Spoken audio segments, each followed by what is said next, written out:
Bonjour à tous, je suis très heureuse aujourd'hui de vous proposer cette vidéo pour vous parler des soins énergétiques esséniens et égyptiens. Donc des soins qui sont très chers à mon cœur, que j'ai la chance de pratiquer aujourd'hui et que j'enseigne également. Donc je vais vous proposer dans cette vidéo de vous parler de l'origine de ces soins, de vous expliquer de quelle manière est-ce que je les pratique et je vous parlerai également donc de la formation à ces soins sacrés. Mais avant cela, je pense qu'il est utile que je vous communique également en fait un peu le chemin de mon âme, en tout cas une partie de son chemin, pour vous permettre un peu de comprendre, et peut-être que ça fera résonance en vous, c'est qu'il n'y a pas de hasard et que lorsqu'en fait on est attiré par quelque chose ou qu'il y a une résonance en nous, ou qu'on est poussé à aller dans une certaine direction, eh bien c'est notre âme qui nous pousse, ou c'est elle qui nous fait ressentir. Pourquoi? Parce qu'elle porte des mémoires par rapport à ce qu'elle a déjà exercé dans d'autres vies. Et donc, c'est ce qui me permet aujourd'hui de pouvoir vous communiquer ces informations que j'ai reçues lorsque j'ai demandé en fait à pouvoir avoir des informations sur mes annales akashiques et également par certaines visions que j'ai pu avoir. Donc, dans les annales akashiques, eh bien, j'ai pu découvrir que j'avais déjà eu une vie en tant qu'essénienne où je suis née dans une communauté, j'ai grandi et en fait j'ai été immergée dans leur manière de vivre, dans leurs pratiques, dans leur savoir et également donc dans les soins esséniens puisque en fait c'était une communauté de guérisseurs et donc ça a été donc les derniers à justement pouvoir pratiquer ces soins sacrés. Avant cela également, donc j'ai eu une vie en Égypte où bien je pratiquais ces soins et où j'étais également une enseignante. Et pour aller encore beaucoup plus loin, eh bien on m'a révélé en fait dans les annales akashiques que en fait mon âme portait l'essence profonde de ces soins depuis la nuit des temps. Et qu'en fait lorsque je me réincarne, c'est un besoin en fait pour mon âme d'aller se reconnecter à l'outil pour pouvoir en faire immerger toute l'essence sacrée qu'elle porte. Et donc dans cette incarnation-ci, eh bien, j'ai d'abord eu une première vie bien ancrée dans la matière où j'ai été chef d'entreprise. Et à côté de ça, par contre, j'étais très, comment dire, j'avais soif en fait de comprendre le corps humain, de quelle manière est-ce qu'il fonctionnait et comment est-ce qu'on pouvait faire pour le garder en fait en bonne santé. Donc j'étais très intéressée par l'alimentation, sur laquelle j'étais très soucieuse pour moi, pour ma famille. Et dans ces découvertes-là, eh bien, je recherchais également déjà des médecines alternatives. Je m'intéressais beaucoup aux plantes, aux huiles essentielles. Et donc, j'essayais de pouvoir apporter un équilibre donc, à mon corps physique. Et puis, un moment, eh bien, je vais vivre ce qu'on appelle une nuit noire de l'âme, puisque très peu de temps après mon réveil, eh bien, l'univers va balayer absolument tout ce que j'ai construit dans cette première vie. Donc, autant sur le plan personnel que sur le plan professionnel. Donc, je vais absolument tout perdre de partout. Et ce qui fait que je vais me retrouver seule, uniquement, donc en fait avec mes enfants, face à moi-même. Et j'ai dû faire cette traversée de la nuit noire de l'âme, où j'ai été bien sûr confrontée à toutes mes parts blessées, puisque à ce moment-là, bien, on n'est pas forcément connecté à ces parts souffrantes en nous, mais quand on traverse la nuit noire de l'âme, eh bien en fait, tout cela nous submerge en fait. Et en plus, donc j'ai été reconnectée à un lien d'âme extrêmement puissant qui a fait remonter également encore plus profondément tout ce que je pouvais porter en moi et qui avait besoin d'être mis en lumière et d'être guéri. Donc, à partir de là, je vais commencer en fait par faire un travail en développement personnel où je vais travailler sur moi, où je vais épurer tout ce que je porte, où je vais aller mettre un pansement sur toutes mes blessures, où je vais aller comprendre mes schémas de fonctionnement, mettre en lumière l'ego, à quel moment est-ce qu'il pouvait, où il arrivait donc à passer, à quelque part diriger ma vie. Donc j'ai fait tout ce travail très intense sur moi. Et à l'issue de ce travail-là, eh bien, à mon tour, donc, j'ai commencé donc également à accompagner les personnes qui avaient donc des blessures d'âme, les aider donc à guérir ces blessures. Pendant pendant ce chemin-là, en fait, je vais ressentir que je vais être poussée en fait à commencer quelque chose. Donc je sens ma guidance en fait qui me pousse, où je reçois beaucoup de signes, beaucoup de synchronicité, à commencer quelque chose. Mais je ne sais pas quoi. Et en fait, je ne pensais même pas donc aux soins esséniens égyptiens puisque j'avais à peine vu une vidéo, quelques années avant, très brève, qui m'avait effectivement interpellée, où je m'étais dit: «Tiens, si je devais faire quelque chose en énergétique, eh bien ça serait ce type de, ça serait ce type de soins puisque je sentais qu'ils étaient puissants puisque, ils travaillaient donc sur tous les plans corps, âme et esprit en même temps. Donc pour moi, ils étaient complets. Mais à ce moment-là, voilà, je n'ai absolument pas ça en mémoire et c'est ma guidance qui va, m'amener sur cette voie, qui va me parler donc des Esséniens et qui fait que je vais aller donc me reconnecter à cet outil. Et donc c'est là que je vais, dès le début en fait, ressentir que voilà, je rentre en fait à la maison, que ça y est, mon âme vient se reconnecter à l'outil pour pouvoir en faire ressortir toute son essence. Et donc mon chemin va donc commencer. Où ensuite donc je vais pratiquer ces soins et m'amener jusqu'à un certain moment eh bien, où ça va être eh bien, euh, mes patients qui vont me demander de commencer donc à les former. Donc voilà, ça c'était, je voulais faire cette parenthèse parce que du coup ça pourra peut-être vous parler vous-même dans certaines résonances que vous pouvez avoir, comme quoi voilà, il n'y a pas de hasard et qu'effectivement nous portons des mémoires en nous, de par nos autres incarnations. Alors maintenant donc je vais vous parler de l'origine de ces soins. Donc ces soins bien sûr pour être si puissants ne viennent pas d'ici, ils viennent donc des galactiques, de nos frères des étoiles. Donc bien sûr ils existent depuis la nuit des temps. Mais nous allons donc partir donc, de la sphère des Pléiades, donc une sphère de conscience extrêmement évoluée, qui a transmis à la sphère vénusienne cet outil. Les Vénusiens donc sont nos grands frères, puisque donc ils ont traversé également cette période d'ascension que la Terre est en train de traverser. Et donc, ils agissent comme protecteurs de la Terre et surveillent l'évolution donc de l'humanité. Ils sont là depuis que l'incarnation sur Gaïa a été autorisée. D'ailleurs, on les appelait dans la Bible les Elohim. Et donc, ils vont, un moment dans l'existence, donner à leur tour ces soins donc à l'humanité.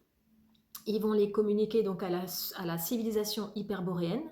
Celle-ci va la transmettre donc à la Lémurie. La Lémurie va transmettre aux Atlantes. Les Atlantes vont transmettre aux Égyptiens. Et ensuite, donc de par Moïse, qui était un initié, eh bien, ces pratiques vont être transmises lorsqu'il va emmener les Hébreux hors d'Égypte. Pendant le voyage, eh bien, ceux qui étaient initiés à ces soins vont transmettre ces pratiques aux Hébreux. Et donc, ces personnes vont se regrouper ensemble et ils vont former ce qu'on va appeler donc les communautés esséniennes. Donc voilà donc pour l'origine de ces soins sacrés. Maintenant, donc, je vais vous parler de quelle manière est-ce que je pratique ces soins. Alors, avant toute chose, ces soins donc, peuvent être pratiqués soit au sol sur un futon, donc ce qui permet, si on est à l'aise dans la position, de pouvoir être bien ancré, puisque c'est important que nous-mêmes nous soyons bien ancrés pour pouvoir justement nous élever. Et donc, où nous pouvons également donc, les pratiquer sur table. Au départ, en fait, le thérapeute ou l'accompagnant, j'aime bien l'appeler l'accompagnant en soins esséniens, eh bien, va déjà se connecter à la source et va canaliser les énergies christiques, les énergies divines, les énergies de guérison, on peut les appeler comme on souhaite, à nous traverser afin de pouvoir ensuite, donc par notre canal, pouvoir le transmettre à la personne donc, qui est venue nous voir. Donc la première chose, c'est cette reliance extrêmement puissante et profonde qu'il y a entre la source, nous, et la personne qui vient. Ensuite, donc le thérapeute, bien sûr, va d'abord rechercher l'origine de la problématique de la personne. Car si son corps à un moment s'est déréglé, eh bien c'est parce qu'en amont il s'est passé quelque chose, car en nous tous nous avons donc notre propre guérisseur, notre propre médecin intérieur, et que si à un moment il a été débordé par la situation, eh bien c'est qu'il s'est passé quelque chose en amont. Et que le thérapeute est là pour aller retrouver à l'origine d'où viennent donc les problématiques. Donc bien sûr, il y a un temps d'échange important entre la personne qui vient nous voir et le thérapeute pour pouvoir mettre en lumière certaines blessures, certains schémas de fonctionnement de la personne. Ensuite, donc, le thérapeute va commencer à préparer le corps, à le rééquilibrer pour lui permettre de recevoir un soin spécifique par rapport à la problématique de la personne. Pourquoi? Parce que déjà notre corps donc, produit des déchets énergétiques qui peuvent bloquer la circulation énergétique dans les corps. Si les chakras ne sont pas correctement harmonisés, eh bien pareil, ça ne va pas permettre que l'énergie puisse circuler librement entre tous les chakras et dans les nadis. Donc en fait, il va y avoir d'abord toute une base de préparation du corps à le rééquilibrer pour permettre que le soin ensuite que nous allons faire, ou les soins, car nous pouvons faire 1 ou 2 soins par rapport à la problématique, puissent vraiment s'ancrer profondément dans le corps de la personne. Alors ensuite, voilà, ces soins spécifiques, eh bien, ils sont divers. Ça peut être aussi bien des problèmes physiques que des problèmes au niveau de l'émotionnel, des problèmes au niveau du corps mental qui peut-être être beaucoup trop présent et qui empêche vraiment la personne d'être bien avec elle-même. Ça peut être pour des personnes voilà, qui sont arrivées dans une limite avec la médecine traditionnelle. Ça peut être aussi pour des personnes qui veulent simplement être bien équilibrées tous les mois et qui viennent systématiquement pour des soins de rééquilibrage. Et ça peut être également donc pour des personnes qui souhaitent continuer leur évolution spirituelle et qui souhaitent ouvrir d'autres portes et continuer leur chemin d'éveil. Puisque les soins permettent vraiment d'aller travailler sur différents plans de conscience. Nous allons d'ailleurs directement travailler dans les différents corps subtils. Nous pouvons le travailler dans le corps émotionnel, dans le corps mental, dans le corps causal. Et donc, ce qui fait que nous pouvons travailler de couche en couche, de plus en plus profondément dans l'être, pour en vérité aller simplement guérir l'âme. Donc les soins, voilà, nous avons donc des protocoles par rapport à, on a une manière de faire pour chaque soin. Bien sûr, ce sont nos mains qui vont faire donc les différentes techniques. Donc on va travailler sur le corps de la personne et au-dessus du corps, majoritairement, donc pour travailler dans ce corps éthérique ou ce corps énergétique ou ce corps K, comme l'appelaient les Égyptiens. Et donc nous allons, par différentes manières, reconnecter certains points entre eux, refaire circuler l'énergie, appliquer différentes techniques pour pouvoir à ce que le soin pénètre profondément dans la personne. Alors il faut savoir que dans ces pratiques-là, eh bien, la personne qui vient nous voir est actrice également de ce qui se passe. Ce n'est pas juste un médicament qu'elle reçoit. Il y a vraiment une synergie, quelque chose qui se passe entre le divin, entre l'accompagnant, le thérapeute, et entre la personne qui a besoin de recevoir un soin. Donc pour la personne qui reçoit, c'est, dans la grande majorité des cas, c'est un voyage. La personne peut ressentir beaucoup de choses et bien entendu plus on a le clair ressenti et puis plus on va ressentir ce qui se passe dans le corps, car en fait le thérapeute qui fait le soin, eh bien au-delà de la technique, il y a quelque chose d'extrêmement puissant qui se passe dans l'essence profonde de ces soins, car nous avons nos mains physiques bien sûr qui pratiquent l'outil et qui fait les protocoles, mais nous avons également bien nos mains astrales qui travaillent également et qui, elles, vont travailler également en profondeur dans l'être. Et c'est là qu'il y a beaucoup de choses sacrées qui se passent pour la personne donc, qui vient nous voir. Alors voilà, donc là c'était donc pour vous parler un petit peu de la manière dont on pratique les soins. Alors il y aura encore beaucoup à dire, bien sûr, mais voilà, j'essaie de faire un petit résumé pour essayer de vous immerger un petit peu dans le soin. Maintenant, je vais vous parler donc de la formation, puisque donc comme je l'ai dit tout à l'heure, j'ai été amenée maintenant à former à ces soins. Et j'ai été une nouvelle fois aussi poussée à commencer à enseigner. Et donc ma guidance en fait m'a amenée jusqu'à l'abbaye de Val-Sainte. Donc ça a été également un moment très fort de me reconnecter à ce lieu qui est un lieu sacré, où bien les frères des étoiles m'ont justement accompagnée jusqu'à ce lieu. Et ce qui est magique à l'abbaye de Val-Sainte, eh bien, c'est qu'elle porte déjà les énergies christiques. Et ce qui fait que lorsque nous arrivons pour une formation en soins esséniens, eh bien, il y a une synergie entre les énergies du lieu et les énergies que nous canalisons, qui est d'une puissance qui fait que nous vivons des choses mais absolument incroyables. Nous sommes placés vraiment dans des hautes sphères et où nous vivons une initiation extrêmement profonde pour l'être, dans la reconnexion à l'essence de ces soins. Donc la formation se passe sur 2 ans.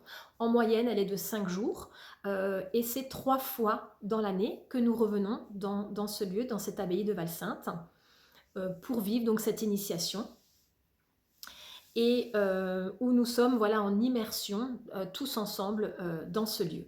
Donc c'est un moment très fort, très puissant, comme je l'ai dit avant, où effectivement les mots manquent pour exprimer ce que l'on vit, parce que, bien entendu, il y a beaucoup de choses aussi pour celui qui vient et qui s'initie à ces outils, beaucoup de choses aussi qu'il va vivre intérieurement qui sont extrêmement fortes et qui lui permet de pouvoir s'épurer, se nettoyer pour avoir le canal le plus clair possible et qu'il puisse en fait à la fin de cette formation de proposer aux personnes qui viendront le voir un outil puissant et qu'il puisse en fait transmettre ce qu'il y a de plus pur et de plus sacré dans ses soins. Voilà, donc si vous avez besoin d'avoir d'autres informations sur cette formation ou sur les soins que je pratique donc à mon cabinet près d'Aix-en-Provence, mais je pratique également à distance. Donc s'il y a besoin d'avoir des informations sur les soins ou sur la formation, eh bien n'hésitez pas donc à me contacter. Je vais laisser mes coordonnées en bas de la vidéo. Donc à savoir qu'il y a un nouveau cycle de formation qui va démarrer au mois d'avril de cette année. Donc il reste quelques places et si vous êtes intéressé, eh bien voilà, vous pouvez me contacter. Donc en attendant, eh bien je vous embrasse très très fort et je vous dis à très bientôt.